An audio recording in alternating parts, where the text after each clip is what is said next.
자, 오늘 하나님 주시는 말씀은 한 절입니다. 히브리서 4장 16절입니다. 히브리서 4장 16절.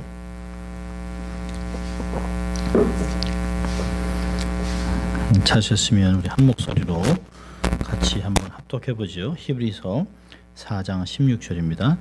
그러므로 우리가 긍휼히 하심을 받고 때를 따라 돕는 은혜를 얻기 위하여 은혜의 보좌 앞에 담대히 나아갈 것이니라. 아멘. 오늘은 신앙의 기본기 7번째로 은혜를 사모하라. 은혜를 사모하라는 말씀으로 말씀을 나누려고 합니다. 벌써 오늘이 7월 마지막 수요일이네요. 이제 다음 주는 8월 달이 됩니다. 벌써 반년이 지나고 이제 후반기로 들어가고 있습니다. 우리가 지나온 인생을 돌아보면 참으로 복잡하고 분주하고 그랬습니다. 기쁜 일도 많았고 그러나 반면에 슬프고 괴로운 일도 많이 있었습니다. 건강할 때도 있었어요. 또 아이들이 졸업하는 걸 보고 야, 우리 아이들이 벌써 졸업을 하는구나, 대학을 가는구나, 대학을 졸업하는구나, 직장을 얻었구나, 이제 뭐 또 결혼하는구나, 자녀를 낳았구나, 이런 세월이 우리에게 있었습니다. 참 얼마나 세월이 빠른지 몰라요. 이렇게 어떻게 세월이 이렇게 빨리 지나갈까? 그러면서 참 감사한 일도 많고, 그러면서 우리가 참 부족했는데 어떻게 여기까지 왔을까 하는 생각을 합니다. 처음에는 뭐 답답하기도 하고 낙심도 되고 짜증도 나고 분노하기도 하고 일이 안 풀리는 것 같아서 막 억장이 무너지는 것 같은데요. 가만히 마음을 이렇게 막 복잡했던 마음들을 다 내려놓고 가만히 생각해 보면 이만큼 살아온 게 하나님의 은혜였다는 걸 생각을 합니다. 야, 참 사고 나지 않고 힘들지 않고 얼마나 감사한지 몰라요. 지금 우리가 주일날 예수를 만난 사람들을 이렇게 보면 사실은 제가 제일 은혜를 많이 받습니다. 사복음서를 종횡무진 계속 사복음서를 계속 읽어요. 가능하면 그 한 사람의 설교를 하기 위해서 사복음서를 다 읽습니다. 한 예수님이 어떤 방향에서 어떻게 움직이고 어떻게 만나졌고 이 사람은 왜 등장했고 이 사람의 삶은 어땠었는가 이런 것들을 생각을 합니다. 하나같이 삶에서 문제가 있던 사람들을 주님이 찾아오시기도 하고 또 그 사람들이 주님을 찾아오기도 합니다. 한 번도 주님이 마다한 적이 없어요. 근데 그렇게 생각해도 감사한데 그걸 통해서 주님이 지금도 성령님을 통해서 내 안에 계속 안주하고 계시고 동행하시고 끊임없이 말씀하시고 어떻게 이제 합력해서 선을 만들어 가시는 것을 생각을 하면 이제까지 살아온 게 내 힘으로 살아온 게 아니구나. 정말 주님이 하셨구나. 라고 하는 생각들을 많이 하게 됩니다. 참 우리는 하나님에게 말도 못하는 신세를 지고 살아가는 사람입니다. 갚을 수가 없는 은혜라는 말이 이런 것 같아요. 도저히 갚으려고 해도 이게 계산이 안 돼요. 참 그 사실을 깨닫고 하나님의 은혜에 대해 지칠 줄 모르는 감사의 심령으로 살아가는 것이 우리의 마땅한 도리입니다. 그런데 우리는 그러지 못해요. 은혜 받은 것은 잠깐이고 우리의 삶을 보면 저도 막 힘들면 원망하고 불평하고 짜증내고 내가 이런 걸 해야 되나 정말 이런 취급을 받아야 하나 해도 너무하다 막 이런 걸 합니다. 그럼 제 아이들이 저를 이렇게 쳐다봐요. 사실은 제가 막 투덜투덜 하는 건데요. 투덜투덜하고 막 그러는 건데 아이들 표정이 아빠 목사 아닌가? 아빠 교수 아닌가? 아빠 말씀 가르친 사람 아닌가? 자기들한테 늘 주일성수 말씀 어떻고 막 이렇게 가르치든 감사하라고 해놓고서 아빠는 왜 저렇게 쿵시렁거리나? 이런 걸 말을 안 하지만 이게 따가운 시선으로 있는 걸 제가 보게 됩니다. 참 받은 은혜는 이렇게 많은데 이 작은 것을 깨알같이 이렇게 쪼개가지고 계산해 보면서 좀 너무 작다, 너무 힘들다 이런 것들을 생각을 하게 됩니다. 근데 지난 세월을 돌아보면 뭉뚱그려 이렇게 보면 전체는 다 하나님의 은혜였었어요. 내가 실패한 것도 하나님의 은혜. 내 기도를 응답하지 않은 것도 하나님의 은혜, 길이 막힌 것도 하나님의 은혜, 몸이 아팠던 것도 하나님의 은혜. 아프니까 건강이 얼마나 중요한지 알아요. 실패하고 나니까 이게 함부로 다른 사람들을 정죄하거나 판단해서는 안 되겠구나. 모든 일이 다 이루어지는 것이 내 힘이 아니다라는 것을 스스로 발견하게 됩니다. 사실 우리는 가끔 기도를 많이 했다는 사람을 만나기도 해요. 40일 금식 기도를 하기도 하고 헌신하기도 했지만 그거보다 더 중요한 것은 감사하면서 살아가는 것이에요. 작은 일에 감사하며 살아가는 것. 그러니까 오죽하면 범사에 감사하라. 이는 그리스도 안에서 너희를 향한 하나님의 뜻이다라고 한 것이에요. 힘들고 어렵지만 나를 믿고 감사해라. 나를 신뢰하고 감사해라. 내가 너희의 선한 목자 아니냐? 내가 너희로 생명을 내려놨다. 내가 먼저 부활이 돼서 먼저 하나님 앞으로 가고 내가 너희들을 데려갈 것이다. 그래서 사도 바울은 우리가 다 그 바울과 함께 그 예수님에게 갈 것이라고 하는 천열매된 부활의 천열매된 예수님과 함께 다 우리가 함께 주업에 갈 그럴 사람이라고 얘기합니다. 사도 바울을 하나님 나라의 후사, 하나님 나라의 상속자라고 하는 말들을 쓰는 것을 보면 참 감사할 게 얼마나 많은지 몰라요. 우리의 신앙의 깊이는 정말 감사할 줄 아는, 매사에 감사할 줄 아는, 이거는 감사하고 이건 불평하고 이건 원망 그런 것이 아니라 모든 것이 돌아보면 우리가 기도한 대로 다 됐으면 얼마나 형편없는 인간이 됐을까. 내가 계획했던 게 다 이루어졌으면 얼마나 교만한 사람이 됐을까. 내가 원하는 걸 다 이뤘다면 얼마나 다른 사람을 함부로 취급했을까. 내 안에 요만큼 갖고 있는 것 같고도 이렇게 스스로 자위하고 내가 좀 잘난 것 같고 이렇게 생각하는데 그런 하나님 앞에 정말 더 큰 걸 받았으면 얼마나 기가 막힐까 하는 생각을 해봅니다. 여러분, 우리는 참 우리 힘으로 살아가는 것이 아니에요. 하나님 힘으로 살아가고 하나님 능력으로 섬기는 것입니다. 은혜로 섬기는 사람들이에요. 성경에는 참 은혜라고 한 단어가 얼마나 많은지 몰라요. 신약만 해도 277번이나 나옵니다. 얼마나 많은지 몰라요. 염려하지 말아라 하는 게 더 많이 나옵니다만은 그건 신구약 다 합쳐서 365번이고 얼마나 많은지 몰라요. 구약에서 이 은혜라는 말을 어떤 의도에서 사용하냐면 열등한 자에게 갚을 수 없는 친절을 베푼다. 이게 은혜입니다. 이게 구약에서 이야기하는 은혜예요. 신약에서는 인자, 선함 이런 것들을 이야기를 합니다.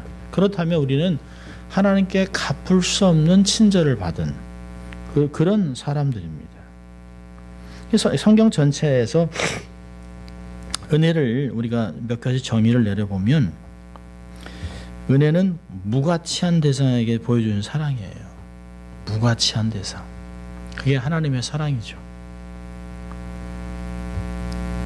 참 이 죄인을 사랑했다고 얘기하잖아요. 로마서 5장 8절에서도 10절에서 우리가 아직 죄인 되었을 때, 또 10절에 가서는 우리가 원수였을 때 하나님을 대적하고 기독교를 함부로 취급하고 그게 한국이 그렇게 기독교 국가 된 게 얼마 안 됐어요. 제가 늘 말씀드리면 제가 자랄 때만 해도 동네에 교회들이 있긴 하지만 구역구역에 그냥 무당도 많고 밤낮 굿하는 것도 많고 지나가면서 성황당도 있고 돌에다가 이렇게 막 색칠하고 리본을 묶어놓고 이런 것도 굉장히 많았어요. 그리고 기분 나쁘다 그러면 쌀 뿌리죠. 얼마나 소금 뿌리죠. 얼마나 게 많아요. 어릴 때 생쌀 먹으면 엄마 일찍 죽는다. 그러니까 이 세상적인 걸로 얼마나 우리가 기독교적인 사고 방식을 가진 지는 얼마 안 됐어요. 그러니까 참 하나님이 이런 무지한 대상, 우상을 섬기고 맨날 미신 부적 갖고 다니고, 제가 어릴 때만 해도 아이들에게 신체 검사를 하고 그러면 그 속옷에 부적을 이렇게 꿰매가지고 갖고 있는 애들이 꽤 됐었어요. 우리가 수학여행 갈 때 저희 중학교 때 반환의 3분의 1 정도가 다 왜 기차 타고 멀리 가고 그러니까 사고 날까봐 부적을 다 꿰매놨어요. 그런 거 보면 참 얼마나 참 반역적인 인간입니까? 무지합니까? 이런 사람에게 하나님이 무가치한 대상에게 베풀어준 사랑이 바로 은혜입니다. 또 하나 그 은혜를 정의를 내리면 아래를 향해 내려오는 은혜입니다. 사랑입니다. 참 진리는 객관적이지만 은혜는 주관적이에요. 그래서 각각 사람마다 은혜 받는 것이 달라요. 방법도 다르고 장소도 다르고 분위기도 다르고 다 달라요. 하나님이 그 사람의 성품에 따라서 그 사람의 지식의 수준에 그 사람의 배경에 따라 하나님의 은혜를 적절하게 주세요.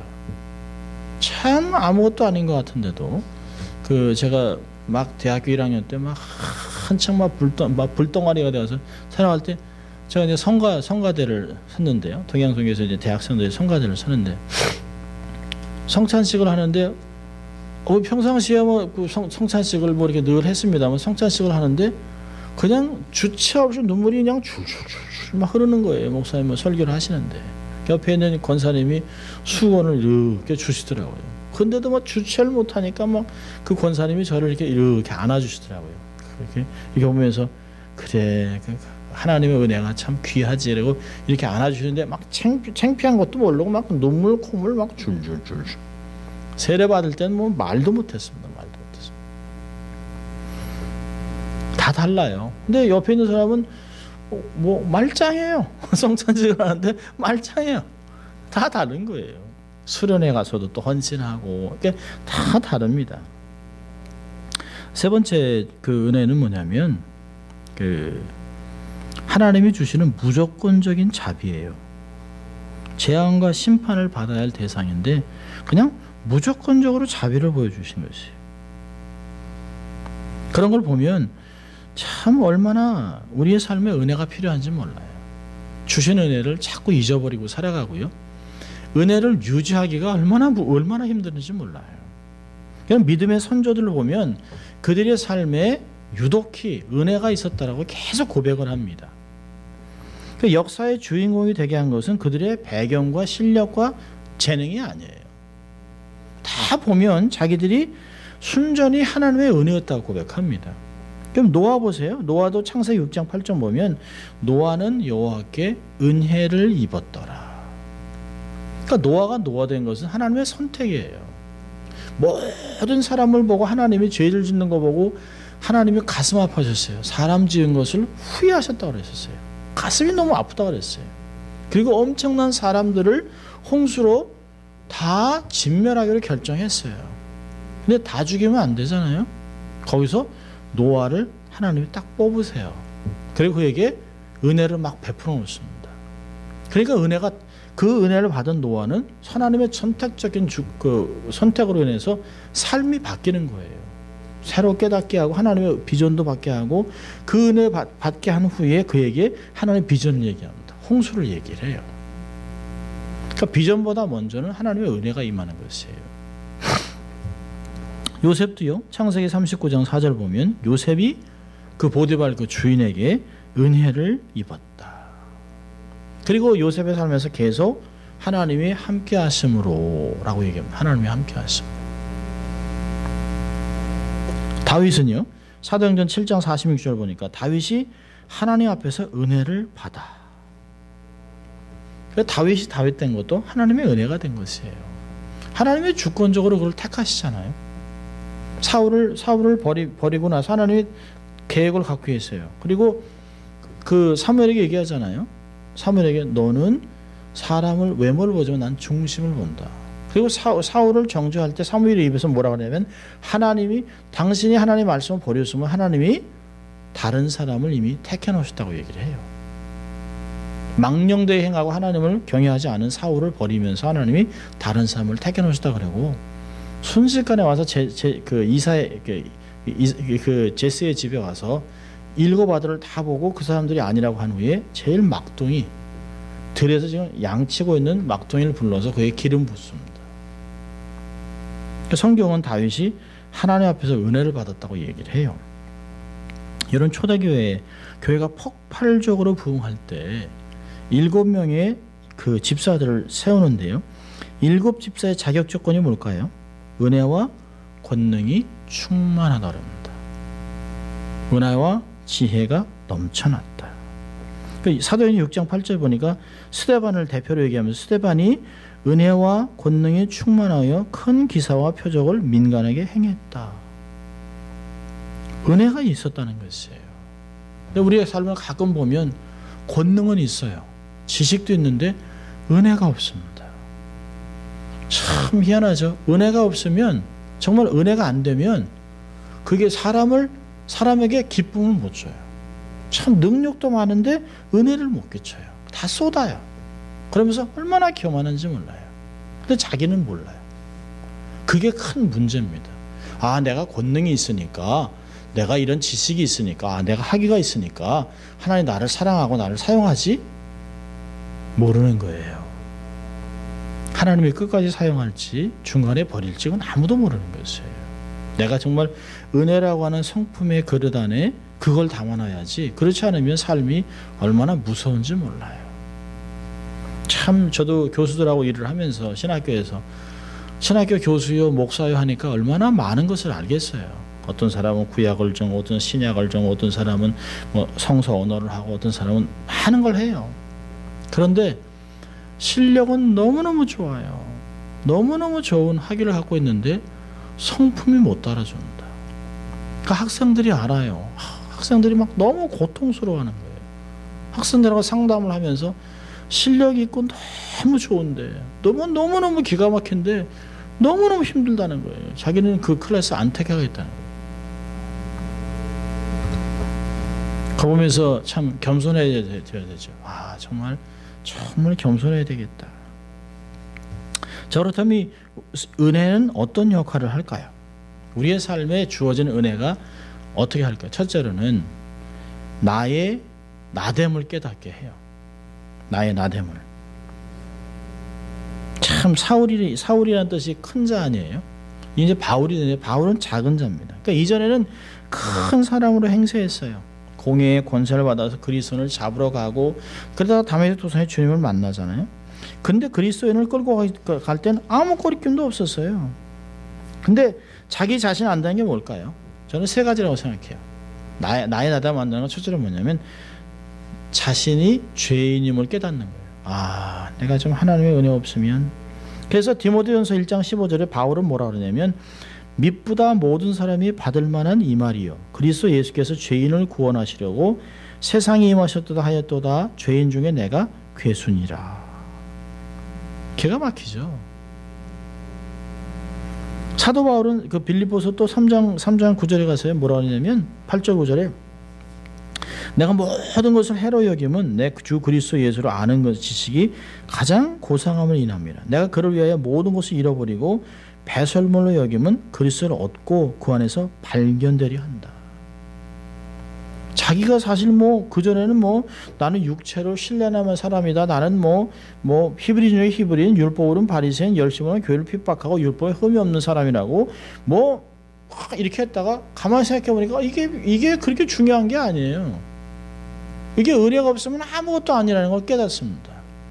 정말 내가 그리스도 중심 예수만 이게 제일 중요하다라고 얘기를 하면서 내가 얼마나 죄 가운데 있나, 얼마나 부족한 걸 깨닫는 것이에요. 그럼 당대 최고의 석학 가말리엘 랍비 문화사의 최고의 제자입니다. 법학 박사, 종교학 박사예요. 문화적인 배경, 학문적인 배경은 조금도 손색이 없어요. 그런데 그런 사람의 은혜를 딱 깨닫고 나니까 자신이 얼마나 하나님 앞에 형편없는 존재인지 알고 시작합니다. 자랑할 것이 하나도 없다는 거예요. 그러니까 깊은 은혜를 경험하면 진실되고 온전한 회개를 해요. 그리고 회개에 합당한 열매를 맺게 되죠. 자기 자신이 죄인이라는 걸 못 깨달으면 이 사람은 은혜가 없는 거예요. 은혜가 메마른 거예요. 은혜가 뭔지 모르는 것이에요. 오죽하면 소크라테스도 너 자신을 알라 그렇게 얘기했겠습니까? 그러니까 자기 자신을 모른다는 게 얼마나 고통스러운지 몰라요.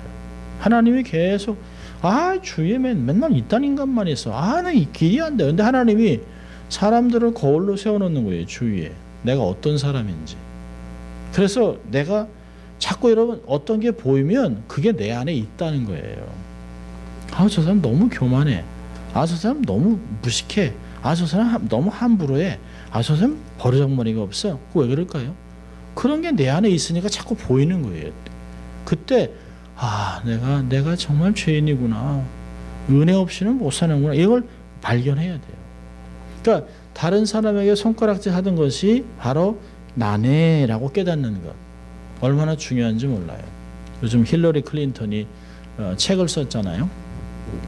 책을 써가지고 하면서 자기가 정치에서 그 대통령 2016년에 대통령이 안 된 것, 그걸 진 걸 이야기를 쭉 하면서 뭐라고 얘기했냐면 이거는 그 뭐 법무장관이 잘못해가지고 뭐 FBI 뭐 의장이 잘못해가지고 그 러시아 그게 다 리크돼가지고 잘못했다. 그런데 되게 재밌습니다. 척 슈머라고 하는 그 민주당 그 의원이 그런 얘기합니다. No, it's because of you. It's you.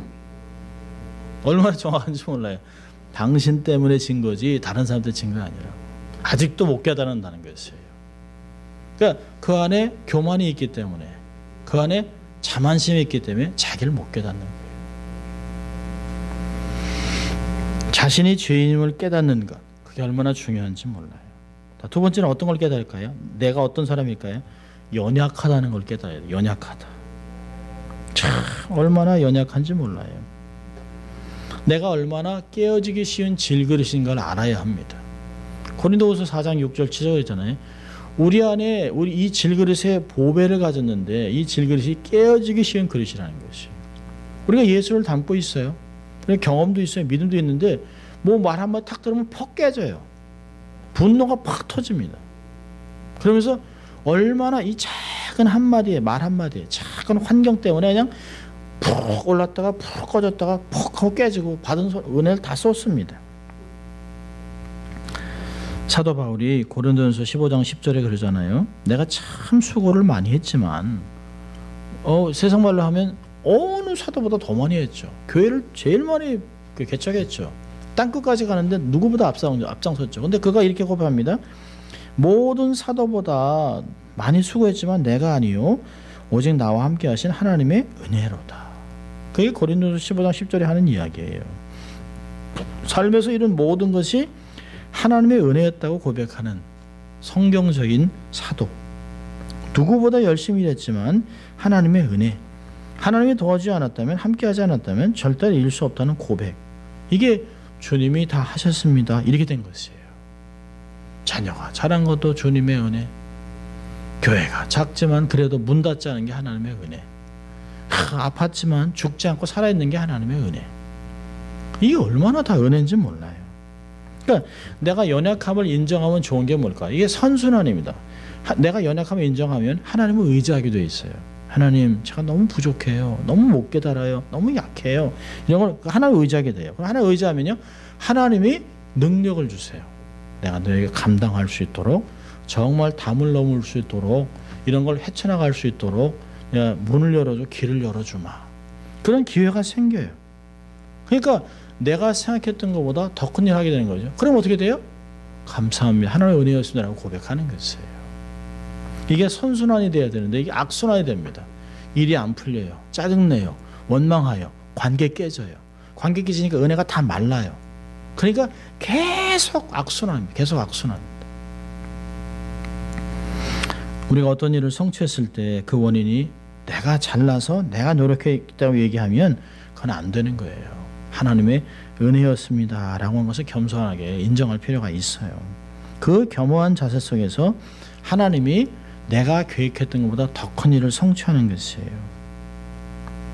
우리는 깨져야만 약하다는 걸 압니다. 참 놀랍죠. 강한데도 부족하다는 걸 깨달으면 얼마나 좋겠어요. 근데 짓밟히고 깨지고 찢어지고 상한 상태에서야 내가 요거밖에 안 되네 라고 생각한다는 것이에요. 얼마나 불쌍한지 몰라요.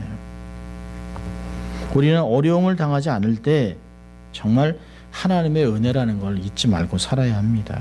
그럴 때 하나님이 더 큰 어려움을 미연에 예방해 주는 것이에요. 자, 또 하나 우리가 깨닫는 게 뭘까요? 나에 대해서. 현재 삶이 과분한 축복이라는 걸 아는 거예요. 야, 자식도 하나님이 주신 것, 건강도 주님이 주신 것, 재능도 은사도 다 주님이 주신 것이에요. I don't deserve this blessing. Such a blessing. 내가 정말 축복받기에는 너무 과분해요 라고 하는 마음이 있어야 합니다.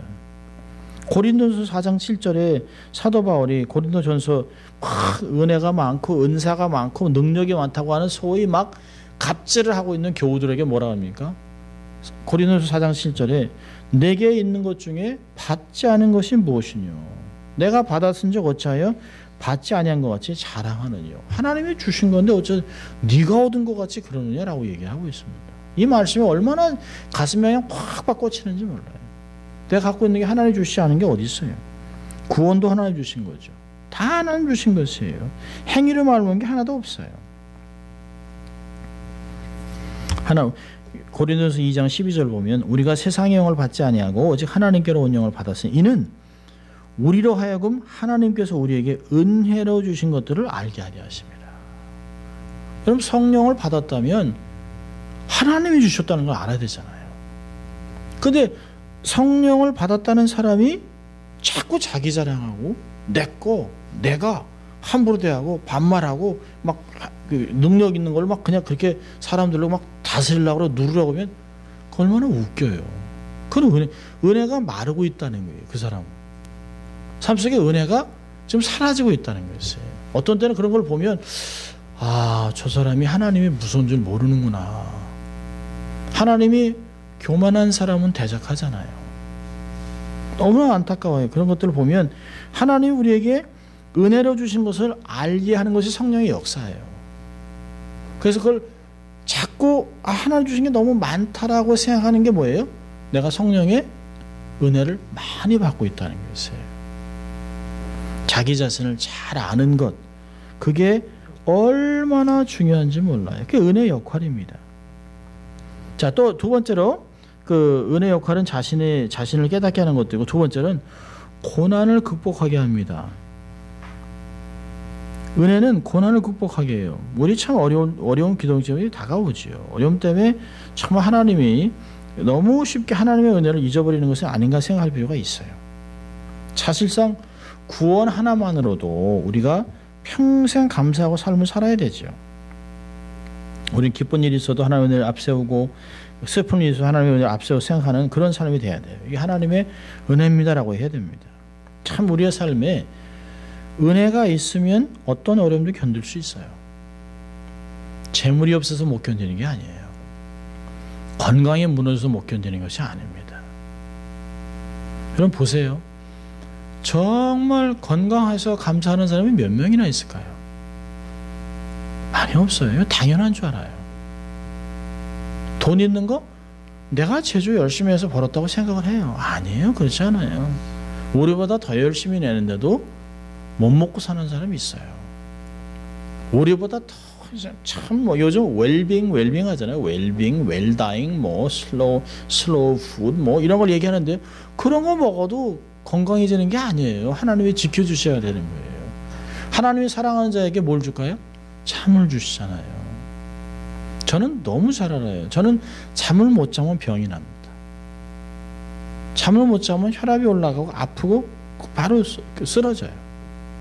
근데 그게 그렇다고 제가 뭐 생각이 없고 고민이 없을까요? 생각이 많죠. 어떤 때는 뒤치작뒤치작 하죠. 하나님 다 해결해 주세요. 이건 제가 할 수 있는 일이 아닙니다. 그냥 하나님께 맡기고 잠이 들면요, 아침에 맑은 정신으로 그냥 잊어버리는 게 아니라 하나님께 그냥 맡겼으니까. 그리고 하루를 살아가면 어느새 그게 다 풀려 있는 것들을 발견해요. 깜짝깜짝 놀랍니다. 재물과 건강과 시간이 없어서 어려워하는 것이 아니에요. 은혜가 없기 때문에 현실을 못 넘어가는 거예요. 현재 상황을 뛰어넘기가 어려운 거예요. 은혜가 없으니까. 그래서 오늘도 그러잖아요. 은혜의 보좌 앞에 담대히 나가라는 거예요. 은혜를 받으라는 거예요. 받기 위해서 주는 게 나와야 되는 것이에요. 상황마다 필요한 은혜와 평강을 하나님이 허락해 주시는 것이에요. 에베소 6장 24절에 우리 주 예수 그리스도를 변함없이 사랑하는 자에게 은혜가 있을지어다. 그러니까 하나님께 은혜 받는 길이 몇 가지 딱 정해져 있어요. 어려움을 겪고 있을 때 이게 환경 때문에 그런가? 아니에요. 재물이 없나? 아니에요. 재주가 없나? 아니에요. 인맥이 없나? 아니에요. 그게 아니에요. 하나님의 은혜가 없어 그런 것이에요. 그래서 모든 편지마다 사도 바울이 주 예수 그리스도의 은혜가 너희 심령에 있을지어다 그렇게 기도하잖아요. 심령의 은혜만 마르지 않으면 어떤 것도 견딜 수 있어요. 고난이 고난되는 것은 내가 선택하는 것이에요. 고난이 실패가 성공의 어머니라고 얘기하잖아요. 실패가 될 수 있고 좌절도 있고 자살도 될 수 있지만 실패가 또 하나의 성공의 길의 디딤돌이 될 수 있다는 거예요. 자, 세 번째로는요. 은혜는 영적으로 나를 강하게 하는 것이에요. 디모데후서 2장 1절 보니까 내 아들아 그러므로 내가 예수 그리스도 안에 있는 은혜 속에서 강하고 은혜가 우리를 강하게 하는 거예요. 영적으로 강건하게. 우리가 왜 강해져야 될까요? 하나님의 착한 일을 넘치게 하기 위해서 강해야 돼요. 고린도후서 9장 8절에도 하나님의 능히 모든 은혜를 너희에게 넘치게 하시는 이는 그 이유는 우리에게 은혜를 넘치게 주시는 이유는 너희로 모든 일에 항상 모든 것이 넉넉하여 모든 착한 일을 넘치게 하게 하려 합니다. 우리 안에 성령이 없으면 은혜가 없으면 우리가 남들을 돕거나 헌신하거나 베푸는 게 잘 안 돼요. 우리의 삶에 은혜가 메마르면 그냥 조건부로 생각합니다. 내가 이만큼 주면 하나님께도 우리가 은혜가 없으면 조건부로 나가요. 하나님 내가 이만큼 드렸는데 하나님 그래도 이렇게 해주셔야죠. 아니 다른 사람한테는 잘해주고 왜 하나님 응답도 안 해주시고 이렇게 짜증을 냅니다. 그게 우리의 삶의 그냥 패턴이에요. 패턴. 은혜가 있으면 사람들을 불쌍히 여기고 내가 없는 것으로 나누기도 하고 또 베풀기도 하고 섬기기도 하고 오리 갈 걸 심리 가게 하고 속옷도 내주고 겉옷도 내주고 그럴 수 있는 사람이 되는 것입니다. 자, 그렇다면 은혜를 받기 위해서 뭐가 필요할까요? 오늘 이제 은혜를 사모하라 그런 거 아니에요? 신앙의 기본기. 우리가 신앙의 기본이 계속 다르요. 하나님을 경외하고 말씀을 먹고 정말 그 기도로 부르짖고 막 계속 돌아보고 막 하나님을 경배하고 막 이런 말을 많았잖아요. 오늘은 은혜를 사모하는 거예요. 은혜를 받기 위해서는 첫째로요. 감사해야 돼요. 감사와 은혜는 항상 같이 다녀요. 감사하면 은혜가 있고 은혜 있으면 감사하고 그렇게 됩니다. 근데 그 고린도후서 6장 1절과 2절은 참 재밌습니다. 우리가 하나님과 함께 일하는 자로서 너희를 권하노니 하나님의 은혜를 헛되이 받지 말라. 헛되이 받지 말라는 게 은혜를. 헛되이 받지 뭐예요? 그냥 공짜로 그냥 당연한 줄 알고 그냥 감사할지도 모르고. 우리가 자녀를 키우다 보면 가끔 그래요. 저놈이 저거 고마운 걸 모르네. 아니 가끔 그래. 아니 뭐 아빠는 밖에 나가서 뭐 땅에서 흙 파면 돈 나오나? 아니 안 먹고 갖다 준 건데 뭐 주면 no. It's okay. 뭐 you can have it. 뭐 이러면 기분이 영 씁쓸합니다. 아니 나는 안 먹고 안 쓰고 이렇게 해서 갖다 주는 건데 헛되이 받는 거예요. 헛되이. 부모의 사랑을 헛되이 여기는 거예요. 안에서는 감사한 게 있겠죠. 근데 어릴 때 애들이 땡큐 마미, 땡큐 데리 이랬던 마음들이 점점 사라지다가 언제예요? 부모하고 지낼 수 있는 시간이 점점 없다 할 때 그때 깨달아요. 늦죠, 사실. 헛되이 받지 말아야 됩니다. 하나님이 우리로 하여금 디모데전서 1장 12절 14절 보면 이런 말이 있어요. 나를 능하게 하신 그리스도 예수 우리 주께 내가 감사함은 나를 충성되게 여겨 내게 직분을 맡기심이니 내가 전에는 회방자여 핍박자여 포행자였으나 도리어 긍휼을 입은 것은 내가 믿지 아니할 때 알지 못하고 행하였습니다. 우리 주의 은혜가 그리스도 예수 안에 있는 믿음과 사랑과 함께 넘치도록 풍성하였다. 그러니까 감사하고 찬송하고 기뻐하니까 더 큰 은혜가 와요. 은혜를 받으니까 신앙이 짐이 안 돼요. 이게 즐거움이 돼요. 그러니까 기도가 얼마나 이게 가치 있는 노동인지 깨닫기 시작합니다. 아, 이거 기도하기 싫어가지고 막 그냥 애를 쓰죠, 그냥.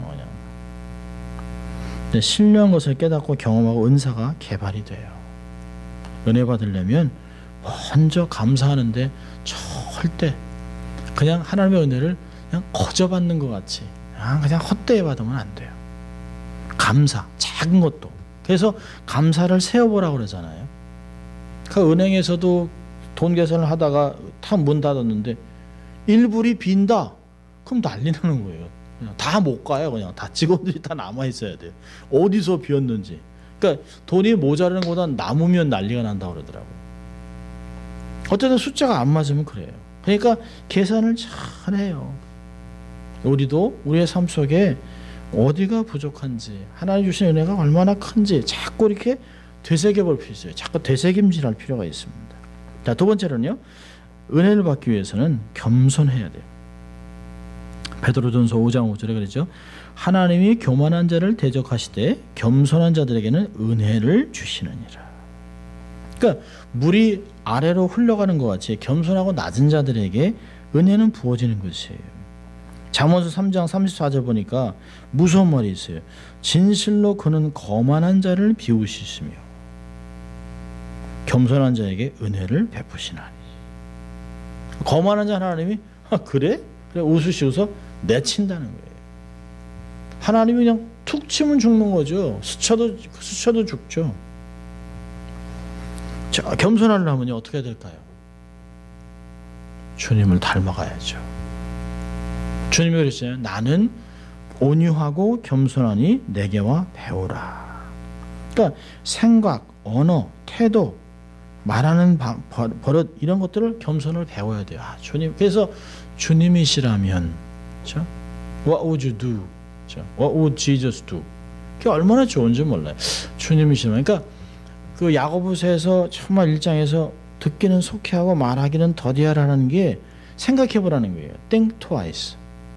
거기서 겸손하지 않은 사람이 말이 급해요. 말이 급한 사람이 되게 교만합니다. 일단 막 그냥 질러보는 거예요. 그럼 자기는 그런 의도가 아니지만 받는 사람은 깜짝 놀라요. 그 말 안에 뭐가 들어있어요? 그 사람의 생각과 의도가 들어있잖아요. 이게 말이라는 건 내 안에 생각을 포장하는 거예요. 그러니까 포장을 잘하려면 확 던지면 안 돼요. 생각하고 이렇게 하면, 그래서 천천히 말하면 실수가 없어요. 말에 실수가 하면 온전하다고 그러잖아요. 그래서 재갈을 먹이라고 막 그럽니다. 겸손은 가장 먼저 생각을 관리할 때 언어가 바뀌어요. 언어가 안 바뀌면 그 언어의 수준이 그 사람의 겸손의 수준이라고 볼 수 있어요. 말을 막 툭툭 던지고 막 뱉는 사람들 보면 조심스럽습니다. 제가 빌립보서 2장 5절부터 9절까지는 예수의 마음을 품으라 그러잖아요. 낮아지고 비우고. 참 그 어른들이 부모님도 계세요. 그게 남들 욕하는 게 뭐 그 말이 네 속에 들어오냐 그랬는데요. 요즘 새로운 재밌는 그 데이터가 나왔습니다. 남자들이 나이를 먹을수록 잘 삐진답니다. 자기가 인정받지 못하는 자기 자리에 없는 거에 대해서, 그래서 아주 옛날 어른들하고 다르대요. 막 삐지고 성질내고 짜증내고 막 이런다는 거죠. 이 어린애가 되면 안 되는데요. 더 성숙해지기 위해서 겸손해질 필요가 있습니다. 저 낮아지고 지나갈 건 지나가고 이것도 지나가리라. 얼마나 좋은 말인지 몰라요. 막 이것도 지나가리라. 짜증내고 힘든 것도 이것도 지나가리라. 하나님이 겸손한 자의 특징은 뭘까요? 주님을 신뢰하는 거죠. 주님이 다 아시니까. 복수해달라는 게 아니라 이 환경을 주님이 다 보셨으니까 삼자 대면할 필요도 없어요. 시시비비로 따질 필요가 없어요. 말할 필요가 없어요. 하나님 다 아시는데. 그걸 따져서 뭐 하겠습니까? 하나님이 하시는 것인데. 정말 겸손한 자에 하나님이 은혜를 주세요. 자, 세 번째는요. 은혜를 받기 위해서는 사모해야 돼요. 사모해야 돼요. 시편 107편 9절에 저가 사모하는 영혼을 만족해 하시며 줄인 영혼에게 좋은 곳으로 채워주십니다. 울지 않는 아이 젖줍니까? 아니요, 안 그래요. 저절로 은혜 받죠? 아니요, 저절로 되는 건 아무것도 없어요. 저절로 신학이라는 자체가 없어요. 갈급함이 있어야 주어지는 거예요. 시장의 반찬이라는 게 참 재밌잖아요. 배고프면 다 맛있어요. 배고프면 우리가 정말 목마르고 배고픈 심령이 있으면 하나님의 말씀을 다 먹을 수 있어요. 어떤 것도요. 사모해야 돼요. 한 번에 포기하고 돌아서는 것은 그건 사모함이 아니에요. 그 누가복음 18장 보면 기도로 가면 항상 기도하고 낭망하지 말아야 할 것을 저에게 비유로 가르칩니다. 그러면서 얘기해요. 정말 하나님이 택한 자가 밤낮 기도하는 것을 하나님이 응답하지 않겠느냐? 밤낮. 그러니까 지속적으로 구하고 낙심하지 않는 간절함이 바로 사모함이에요. 어떻게든지 주님을 만나려고. 참 나는 하나님의 은혜 없이는 한순간도 살 수 없다. 이런 간절함과 열망이 있어야 됩니다. 참 사모함이 훨씬 덜해진 것 같아요. 나이를 먹으면서 정말 이 사모함이라는 것은 환경을 통제함에 있습니다. 내가 어쩔 수 없어서 이렇게 할 수밖에 없었어요. 그건 사모함이 아니에요. 사모하면 어떻게 해서든지 합니다. 아니 아내를 사모하면 어떻게든지 해서 자기가 이렇게 좀 골키퍼가 10명이든 뭘 하든지 간에 내가 골인을 시켜야 될 거 아니에요. 그 아내를 얻기 위해서 정말 다 제끼고 그걸 얻기 위해서 하잖아요. 그건 다른 남자들이 많으니까 그냥 난 포기하지. 그게 무슨 사모함입니까? 그게. 그건 아니에요. 얻기 위해서 목말라하고 갈급하는 거 얻을 때까지. 은혜를 받을 때까지 포기하면 안 되죠. 절대로 하나님은 그냥 자동으로 그렇게 주지 않습니다. 시편 84편은 이런 말이 있어요. 11절 12절에 여호와 하나님은 해요 방패시라. 여호와께서 은혜와 영화를 주시며 정직한 자에게는 좋은 것을 아끼지 아니하시겠습니다. 만군의 여호와여 주께 의지하는 자는 복이 있나이다. 크게 놀랍잖아요. 의지하는 사람에게. 베드로전서 4장 10절에는요. 각각 은사를 받은 들 하나님의 각양 은혜를 맡은 선한 청지기같이 서로 봉사하라. 봉사할 때 어떻게 해요? 은혜를 맡은 선한 청지기. 야, 하나님이 내게 이걸 맡기셨네. 내가 이걸 왜 또 해야 되나 이게 아니에요. 딴 사람도 할 수 있는데 이걸 내가 왜 해야 돼? 내가 이런 신분인가? 이게 아니라는 거죠. 은혜를 맡은 선한 청지같이 서로 봉사해 주라는 것이에요. 고린도전서 3장 10절도 비슷한 얘기를 합니다. 바울은 베드로같이 내게 주신 하나님의 은혜를 따라 내가 지혜로운 건축자와 같이 터를 닦아두미. 은혜를 따라. 하나님의 은혜를 따라. 그러니까 나의 사역은 은혜에 따라 결정되는 것이에요.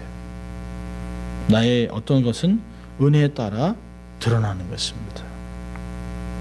정말 오늘도 은혜를 사모해야 되겠다. 그러면 갈급해야죠.